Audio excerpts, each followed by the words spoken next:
Урматтуу туугандар, эми сиздерди үшүтпөйлү, кыскача эле сүйлөйлү. Эң кыскачасы мындай болуп атат да, 4 октябрда келе жаткан шайлоодо. Мен түшүнөм да. Бияктан деле өзүңөрдүн жигитиңер чыгып атат. Бирөө эмес, экөө деп уктум да. Туурабы? Бешөө. Ошондо кичинекей участкалар бөлүнөт экенсиз да. Бул азыр Кыргызстандын бүт жеринде болуп аткан окуялар да. Түшүнөбүз.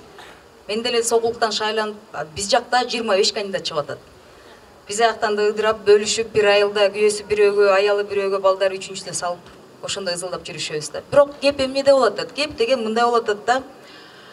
15 партия, урматтуу арт жакта турган байкелер, туугандар, инилер, 15 партия.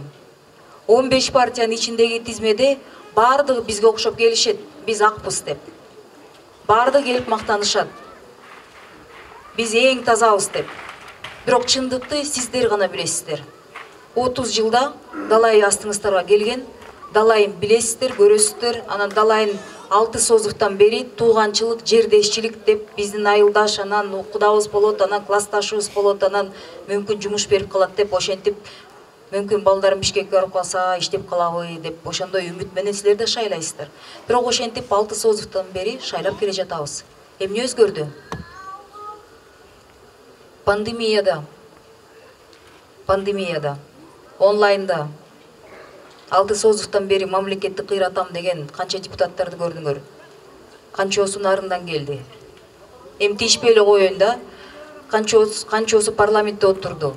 Баарыбызды чимпириктеп бир сыйра чоң атка кондуруп койдуңар, биз да жүрдүк арасында чимпирик болуп. Бирок андай баары эмес да. Ичинде 5 жылдан бери чындык деп чыркыраган Жанар Акаевди уктуңар. Рыскелди Момбековду угуп жаттыңар. Наталья Никитенко алда микрофонду кээ бир биздин кыргыз эркектерге караганда ошол башка улут болсо деле чындыкты талашып, акыйкат Кыргызстан деп жүрөгү соккон ошол кызыбыз да чыркырап чыгып жатты. Бер жактан, ылдый жактан менин да бир эки сөзүм уксаңыздар керек. Алыскы Акталаага биз бир үмүт менен эле гана келдик да. Тетиги бийликтин 3 партиясы мына азыр жолдон кетип баратсак телефон чалып атышат. Участоктарда кеп силер ушундай үгүттөп келип жатасыңар, эл кыдырып атасыңар дейт. Жалгыз гана Атамекен партиясы, бул болгон сөздү ачык айтыш керек да. Жалгыз гана Атамекен партиясы бизге окшоп бүт алыскы райондордун, региондордун тиги Тажикстан менен чек арасында Андаракайга чейин биз барып келдик да. Кыдырып, сүйлөшүп, манайын 5 жылда эми буга чейин баары эле кыдырышат. Бирок именно программабызды айтып жаттык да, эмнеси өзгөчө, эмнеге бизди тандаш керек деп. Ошол жерден телефон чалып бирөө айтып атат. Ошентип айтканыңыздар менен именно 4 октябрда участоктарда баары бир бийлик азыр уттуруп атат дейт. Атамекен кадимки астыга чыгып атат. Аябай популярный болуп атасыздар дейт. Эми ошол киши, бул ошол системаны жакшы түшүнгөн киши бөлүшүп атат да ой менен. 4 октябрда участкаларда саллашпасаңар, уттуруп аласыңар дейт. Ушунчалык мен ойлойм да, эмнеге ушунча үгүт иштери менен жүрөбүз анда? Бир күндө ошентип чечип коюшса, эмнеге мындайга уруксат берилиш керек? 30 жылдан бери уруксат берилип атат. 30 жылдан бери далай чындык деп чыккан депутаттар бир-бирден чыгып атышат. Бирок бизге окшоп Момбеков, Акаев, Сурабалдиева, Никитенко биз бириктик да. Мамлекеттин ар бир бурчунда Таласка бардык, Көлгө бардык, Чүйдү, Ош, Баткен, Жалал-Абадты кыдырып келдик. Барсак эл бир эле суроо менен кайрылып атат да, ай жаштар бирикпейсиңерби деп. Биз бириктик. Биз жанакы сиздерге келип сурангандар партиясында мен айтып кетиш керекмин да. Кээ бирөөлөрүнүн астында деген бүт эле силердин балдарыңар деле бар. Менин да туугандарым бар, менин байкелерим бар, классташтарым, досторум, биз өзүнчө бир неме болуп атабыз да, бөлүнүп атабыз да. Бирок аркасында турган адамдар жөнүндө өзгөчө сөз болуш керек да. Аркасында турган мына Тогуз-Тороонун жолун көрүп келдик. Казарманга барган чакты, ана силерге бияка келген чекти жолду көрүп кеттик. Ошол 5 министр транспорта 30 жылда 2,5 миллиард кредит грант мамлекетибизге келген, ошол акчаны тейлеген 5 министр транспорта ошол сиздердин балдарыңыздардын тизмесинде ылдый жакта турат. Кайраша албалы ошолорду. Дагы 5 жыл тоношсун жолдорду. Кайраша алабыз. Мен түшүнөм, азыр ар бир округда ушундай болуп атат. Бөлүнүп атабыз да. Жан дүйнөбүз, тажрыйбабыз, эскиче ой пикир менен анан бизге окшогон биз келип атабыз. Биздин айырмабыз эмнеде? Тиги биздин сүрөттөрдү карасаңыздар, мына биздин сүрөттөрдү. Эмне менен биз айырмаланабыз? Биз бири-бирден мынтип түшпөйбүз да. Биз биригип алып, анан биздин плакаттардын сүрөттөрдүн астында эмне турат? Эл турат. Биз таянганыбыз ошол. Мандатка, бийликке таянбай, биз элге таянып, ошо добуш сурап ушинтип жүрөбүз. Бирок дагы бир айта турган нерсе. Таласта чүйлүк Эльвира Сурабалдиеванын, Бишкектик Наталья Никитенко, Алайлык Жанар Акаевдин төртөөсүнүн сүрөтү илинип турат. Чүйдө Алайлык Жанар Акаев, Бишкектик Никитенко, Таластык Момбековдун. Алайда чүйлүк Эльвира Сурабалдиева, Бишкектик Наталья Никитенко, Таластык Рыскелди Момбеков. Анан өзүлөрүнүн кулуну Жанар Акаевдики илинип турат. Башка партиялардыкы кандай? Өзүнүн округунда жалаң гана бияктык, ошо бияктык болгон баланы сүрөт илип коюшат. Бул эмне жөнүндө айтып атам? Трайбалист, бөлүнүп атып, ушуга жеттик. Анан 5 жыл бир революциядан экинчи революцияга чейин бири-бирибизди кууп атып, өч алып атып, менин кишилерим жумуштан алдың, эми мен сеникин алам деп 30 жылдан бери өкмөт иштей албай атабыз да. Кечиресиздер байке, ушунча күттүңөр, 2 мүнөт. Бүтүрөбүз. Кетиребиз. Мен түшүнөм да, анан мындай дейт да, кээ бир мүнөт бересизби? Конок кызыңызга 1 мүнөт бересизби? Чүйдөн бери келдим байке. Ооба, туура айтасыз. Жок, 1 мүнөт бериңиз, бүтүрүп алайын. Эмне кылат? Жок, уруксат бериңиз, сүйлөсүн. Айта берсин да, байке, айта бериңиз. Айта бериңиз, айта берсин да.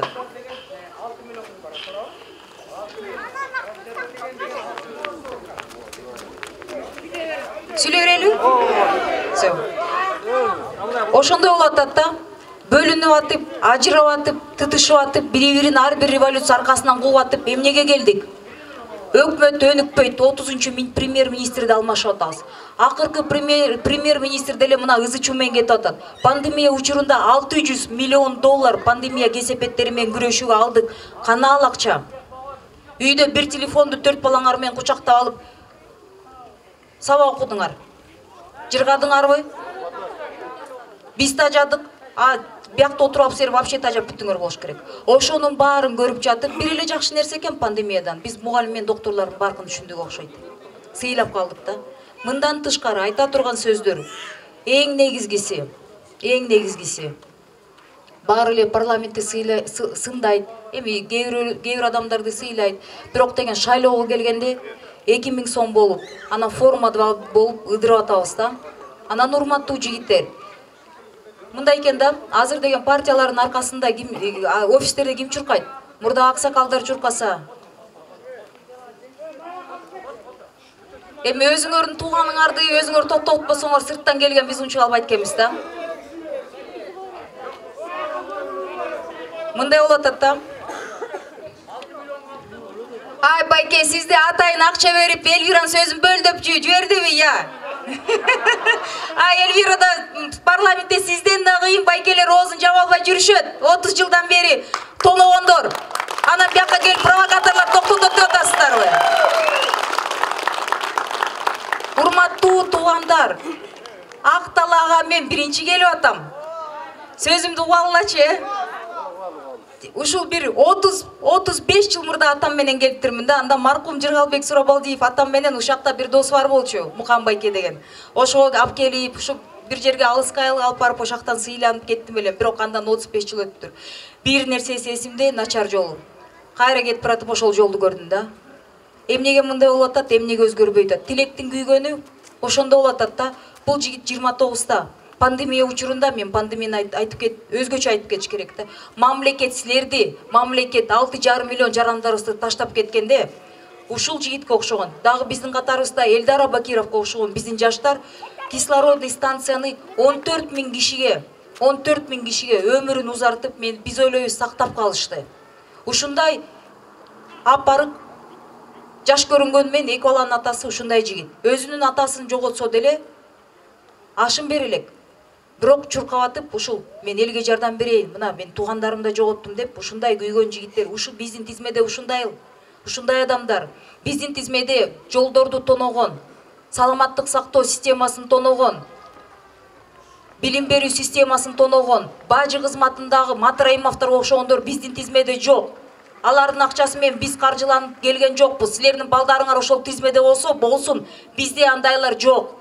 Ошон үчүн биз эл астына ачык чыгып атабыз, кыдырып атабыз, бетме-бет чыгып атабыз. Могунда келип эптеп сөздү бөлгөндөргө ачык жанына барып туруп бетине сүйлөп беребиз. Ал эмес парламентте мындан кыйындардын бетине коюп берип атабыз. Ана бизди колдобой кимдерди колдойсуңар? Бизге кимден берет, силер бербесеңер? Ошого эле келдик. Бишкекте офисте жатып алып туруп 6,5 миллиондун 3,5 миллион шайлоочунун 500 миңин форма 2 менен жартысын сатып алышты деп атат. Жартысын 2.000 сомго, 5.000 сомго добушуңарды арендага алып алыптыр. Урматтуу туугандар, эми кыз баш менен катуураак сүйлөсөм тарынбаңыздар. Мен да ичим күйүп атат. Парламентте 5 жылда ошол чимкириктердин жанында отурдум. Кайша айтышсаң, сен чөнтөңдө бар деп эмне ызылдап атасың? Эл баары бир түшүнбөйт, 5 жылдан келип кайра 2.000 сом салып койсоң унчукпай шайлап берет дегендерди канча ызылдаштык? Бекер ызылдаштыкпы? Арасында канчосу миллиардтаган мамлекет эмес, жеке компаниялардын карыздарын кечип берели деп мыйзамдардап келип жатты. Биз анда эмне бекер каршы чыктыкпы? Ошондой нерселер болуп жатат. Күйгөнүңөн айтасың ушундай нерселерди. Алка магнат деп коет, ошол байкелерибиздин компаниялар 600 миллион бюджетке түшпөсүн деп мыйзамды 2 жолу киргизишти. Ким каршы чыкты? Момбеков, Акаев, Никитенко, Сурабалдиева, Абдохап Нурбаев. Биздин тизмедеги жигиттер чыгып атат ошого каршы. Араңарда 2 кыз ошол жакта, биз жүрөбүз. Каршы чыгып атабыз, сүйлөп атабыз. Сизге чөнтөгүңөргө түшпөгөн акча болсо деле, бирок силердин пенсияңардан урдала турган акча болчу. Силердин акыңардан көбөйтүлбөсө да, бирок алардан урдала турган акча болчу. Анан ошолор менен ызылдашып жүргөндөн кийин элди кыдырганда, эл мен таң калам да, мага тетиги партия келип, анан 200 миң бериптир деп бир жаш жигитибиз чыкты. Анан айын ала бер дедим да. Ал мамлекеттен тонолгон акча. Алба деп айта албайт экенсиң. Ал контрабандадан тонолгон акча. Элдин пенсиясынан, зарплатасынан урдалган акча. Мен ишкердин үй бүлөсүнөн чыгам. Менин атам мамлекетти тонобой туруп оокатын кылган. Ошол оокатты бизге буйрду, анткени биз мамлекетти тоногон жокпуз. Тоногон адамдардын балдары небересине буйрбайт, баары бир жерлен ошол чыгып кетет. Бирок буга убакыт керек экен. Мен аны 15 жылда көрдүм.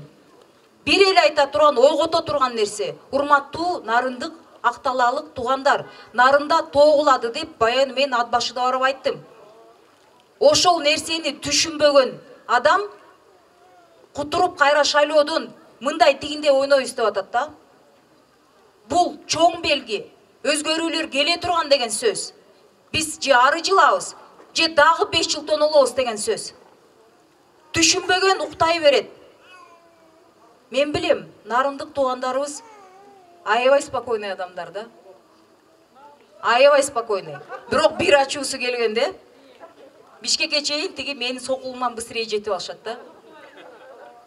Туурабы? Акыйкаттык бар, чындык бар, бирок уурулар деле бар. Анан 5 жылда бир жолу шайлоо убагында деген алар монтип бизге окшоп, биздин лидерибизге окшоп бүт Кыргызстандын бүт областтарын кыдыра алышпайт экен. Антери беттери чыдабайт. Эл азыр мурдагыдай эмес. Эл ачык чыгып сүйлөп берип атат. Уурулар эмне келдиңер деп. Бирок азыркы процесстерде эмне болуп атат? Татынакай, жапжаш, кыйын, ар бир айылдан, ар бир райондон тың балдарын, кыздарын чыгарып алып туруп, астыга чыгарып коюп атышат. Бар. Чөнтөктөрүндө урдалган мамлекеттен тонолгон акчаларды салып коюп атышат. Бар, тарат деп. Ал байкуштар билбейт да. Анан бир нерсени тытынган бир жерин айтып коеюн да. Ошол партиялардын бир нерсеси бар да. Булар деген жанакы мамой клянусь деп мен парламентке айткан сөзүм бар да. Мамой клянусь деген кагазга кол коюшат. Мынча миң добуш албасам, могу короткон акчаны коюп берем деп. Ошол нерселер болот. Бул туура эмес. Ар бир адам деген агитатор, башка партия чуркадың деп эч ким коркутпаш керек. Анан мугалимдерди, доктурларды мажбурлабаш керек. Мен ойлойм, урматтуу туугандар, 4 октябрга кабинка келгенде сиздер тизмелерди жакшылап карайсыздар. толук туугандарды эркектер түшүнөм. Намыс деген нерсе бар. Бирөө чыгат да, сен мени колдойсуң же Тетик Бишкектен келген атаң таанаган тиги Сурабалдиеваны колдойсуңбу деп. Түшүнөм. Бирок эртеси күнү ошол акча тараткан жигитиңер парламентте томпоюп, мен бирөөнүн 100 000 долларын алдым элем, карызмын, могу элге каршы мыйзамды колдоп койдум элем, унчукпай турайын дегенде, Актала болобу, Нарын болобу, Баткен болобу, Ош болобу, ошактан Жанар чыгат, Рыскелди Байке чыгат, Элвира чыгат. Ошону унутпаңыздар, 4 октябрда добуш берген күнү. Чоң рахмат.